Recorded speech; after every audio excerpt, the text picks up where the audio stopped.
Et si un seul livre pouvait changer ta vie? Bienvenue sur le pouvoir des livres. Tout commence par une idée troublante.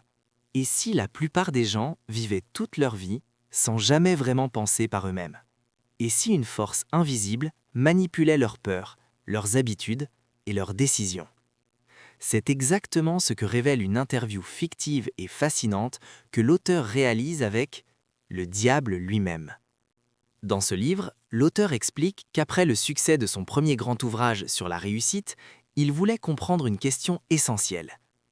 Pourquoi certaines personnes réussissent alors que la majorité échoue ou reste bloquée toute sa vie?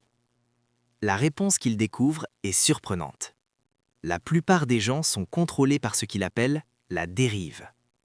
La dérive, c'est vivre sans objectif clair, sans discipline mentale, sans contrôle de ses pensées. C'est suivre la foule, c'est accepter la peur, les doutes et les limites imposées par la société. Et selon le diable dans cette interview symbolique, 96% des gens vivent exactement comme ça. Le livre se présente comme un interrogatoire. Napoleon Hill pose des questions directes, parfois agressives au diable. Et peu à peu, celui-ci révèle ses stratégies pour contrôler les humains. La première arme du diable est la peur. Mais pas n'importe quelle peur. Il y a 6 grandes peurs principales qui paralysent les gens. La peur de la pauvreté, la peur de la critique, la peur de la mauvaise santé, la peur de perdre l'amour de quelqu'un, la peur de la vieillesse et la peur de la mort. Ces peurs influencent presque toutes les décisions humaines. Par exemple, beaucoup de personnes n'osent jamais lancer un projet, une entreprise ou une chaîne YouTube, non pas parce qu'elles ne sont pas capables, mais parce qu'elles ont peur de ce que les autres vont penser. Et cette peur devient une prison invisible. Le diable explique que lorsqu'une personne commence à avoir peur, elle perd progressivement son indépendance mentale. Et c'est exactement ce qu'il veut. Ensuite, il découvre une vérité encore plus profonde. Le diable n'a pas besoin de forcer les gens se contrôlent eux-mêmes. Comment? À travers leurs habitudes. Selon le livre, les habitudes sont l'un des plus grands pouvoirs de l'esprit humain. Quand quelqu'un développe des habitudes négatives, comme procrastiner, se plaindre, suivre la masse, éviter les responsabilités, il devient automatiquement une personne en dérive. Et une personne en dérive est facile à contrôler. Au contraire, les personnes qui réussissent ont des habitudes complètement différentes. Elles pensent par elles-mêmes. Elles ont un objectif clair, elles contrôlent leurs émotions et surtout, elles refusent de suivre la foule. L'un des passages les plus puissants du livre concerne le système éducatif et la société. Dans l'interview, le diable révèle qu'il adore quand les gens apprennent quoi penser, mais pas comment penser. C'est une critique forte. Beaucoup de systèmes apprennent à mémoriser, à obéir et à répéter. Mais très peu apprennent à réfléchir, analyser et remettre en question. Résultat, les gens deviennent dépendants de l'opinion des autres, et quelqu'un qui dépend de l'opinion des autres est facilement manipulable. Un autre concept clé du livre est le contrôle de l'esprit. Il explique que l'esprit humain fonctionne comme une radio. Nous pouvons capter différentes fréquences de pensée, la peur, le doute, la colère, ou au contraire la confiance, la créativité et la vision. Les personnes qui réussissent apprennent à contrôler cette fréquence mentale. Elles choisissent consciemment leurs pensées. C'est pour cela que 2 personnes dans la même situation peuvent avoir des résultats complètement différents. L'une abandonne, l'autre devient riche, influente ou libre. Le diable explique également pourquoi il aime certaines périodes de la vie humaine. Par exemple, il adore contrôler les jeunes, parce qu'il manque souvent de direction. Mais ce qu'il aime encore plus, ce sont les adultes qui ont abandonné leurs rêves. Les gens qui disent « c'est trop tard pour moi ». La vie est difficile, je ne peux pas réussir. Selon Hill, ces phrases sont des signes que la personne est déjà en dérive mentale. Et à ce moment-là, la personne vit en mode automatique. Elle ne crée plus sa vie, elle subit sa vie. Mais le livre ne parle pas seulement du problème. Il explique surtout comment devenir plus malin que le diable. Et Hill donne plusieurs principes extrêmement puissants. Le premier principe est avoir un but clair dans la vie. Sans objectif précis, l'esprit se disperse.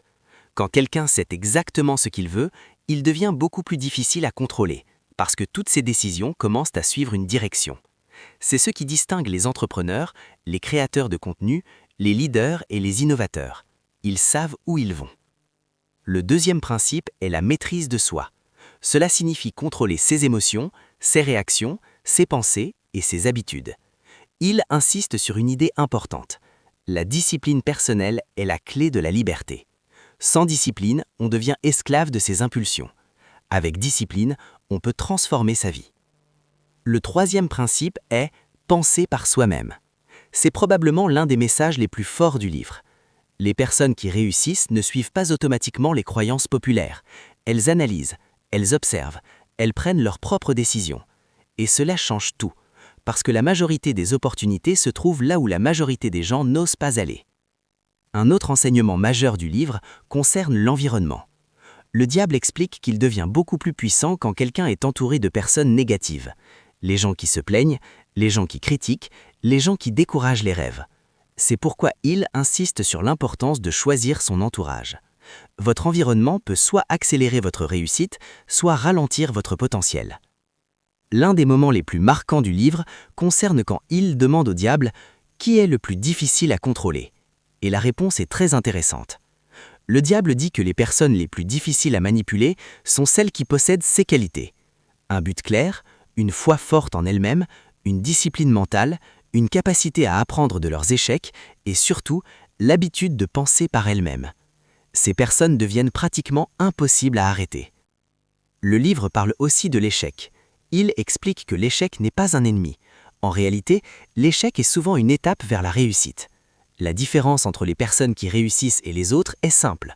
Les uns abandonnent après un échec, les autres apprennent, s'adaptent et continuent. C'est cette persévérance qui change le destin d'une personne. Vers la fin du livre, il révèle une vérité très forte. La plus grande bataille dans la vie n'est pas contre le monde extérieur, elle se passe dans notre esprit. Chaque jour, nous choisissons la peur ou le courage, la dérive ou la direction, la médiocrité ou la croissance. Et ces choix quotidiens déterminent notre futur. Ce qui rend ce livre particulièrement puissant, c'est qu'il agit comme un miroir. En le lisant, beaucoup de personnes réalisent qu'elles ont parfois laissé la peur, les habitudes ou l'opinion des autres contrôler leur vie. Mais la bonne nouvelle est que tout peut changer, parce que le contrôle de l'esprit peut être repris, à tout moment. Le message final du livre est simple mais extrêmement puissant. Si vous voulez devenir plus malin que le diable, vous devez apprendre à contrôler 3 choses. Vos pensées, vos décisions et votre direction dans la vie. La majorité des gens ne le feront jamais, mais ceux qui le font changent complètement leur destin. Et c'est exactement ce que Napoleon Hill voulait transmettre à travers ce livre.